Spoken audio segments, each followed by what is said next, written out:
ඉතින් කොහොමද ඔයාලට? ඔන්න ඉතින් ආයෙමත් ටික දවසකට පස්සේ මල් කියන්නෙම හිත සනසන නිත නලවන හැබැයි ඉතින් හැදුනොත් හොඳ කරන්න බැරි පිස්සුවක් කියලා තමයි මට හිතෙන්නේ. ඒක ඉතින් මල් වලට ආදරය කරන මල් වවන කවුරුත් දන්නවා.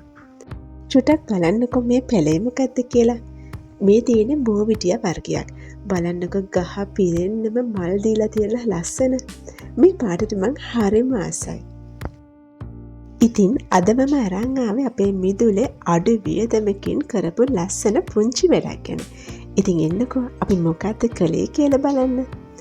මට හම්බුණා කැඩිච්ච කොන්ක්‍රීට් කණුවක්.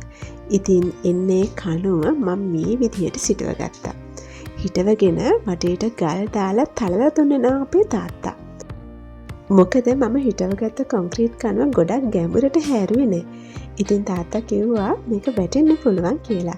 ඒ හින්දා යා ගල් ටිකක් දාලා හොඳට තලලා දුන්නා. ඒ වගේම මම මේ තෝරගත්ත බිම චුට්ටක් අපේ මිදුල එක සමාන නැහැ. කියන්නේ එක උස මට්ටම් නැහැ.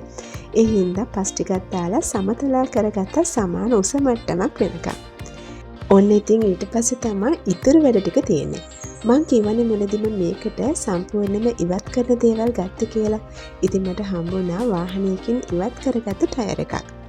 ඉතින් අපි ඉන්නේ ටයර් එක අර හිටවගත්ත කොන්ක්‍රීට් කණුව මැද්දට මෙන්න මේ විදිහට දාලා කොන්ක්‍රීට් කණුව මැදට එන විදිහට ඒක බැලන්ස් කරගත්තා.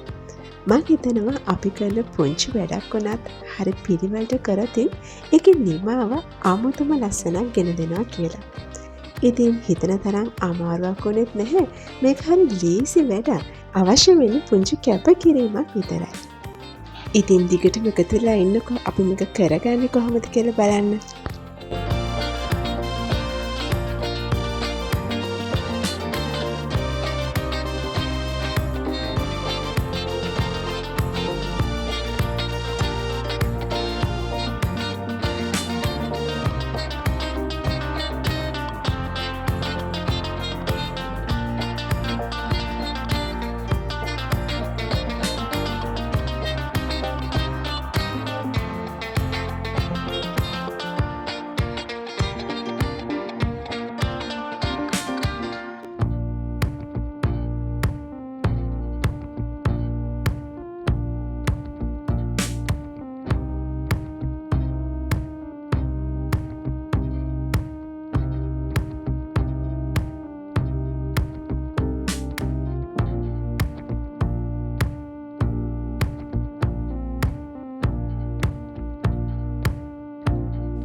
ඉතින් මේ වැඩේට අපිට හිතුවට වඩා පස් ගොඩක් ගියා.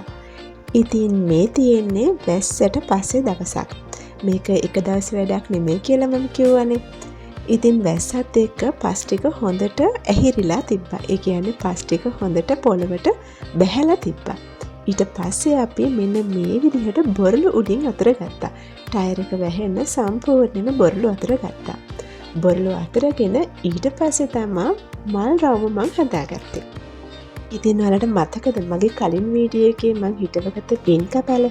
අන්න ඒගොල්ලෝ දැන් චුට්ටක් ලොකු වෙලා. ඉතින් එන්නේ පින් කපල ටික තමයි මම මේ මල් රවුම තියාගත්තේ. ඉතින් පාට මල් පිරීලා තියෙනකොට මෙතන හරි අමුතුම ලස්සනක් තියෙනවා. ඉතින් මේ මගේ පුංචි මල් කුමාරියෝ ටික වින් කපල ටික නිකම් පෝච්චි වල ඉඳලා ඔහේ තියෙනවට වඩා මට හිතුණා මේ විදිහට තිබ්බොතින් මල් රවුමක තිබ්බොතින් ඒකට තව වැඩි වටිනාකමක් එයි කියලා. ඉතින් ඒ මට හිතුණදී ඔයාලට හිතන දේත් මට වචනකින් කමෙන්ට් එකක් ලියාගෙන යන්නකෝ. මේ මල් රවුමේ මට තව කරන්න චූටි වැඩ දෙක තුනක් තියෙනවා. ඒ වැඩ දෙක තුන ඊළඟ වීඩියෝ එකකින් මම අරගෙන එන්නම්. ඉතින් මාත් එක්ක අද එකතු වෙන හැමෝටම ගොඩක් ස්තුතියි. ආයෙත් දවසක ආදරයෙන් හම්බ වෙනතුරු හැමෝටම සුබ දවසක්. සතුටින් පරිස්සමින් ඉන්න.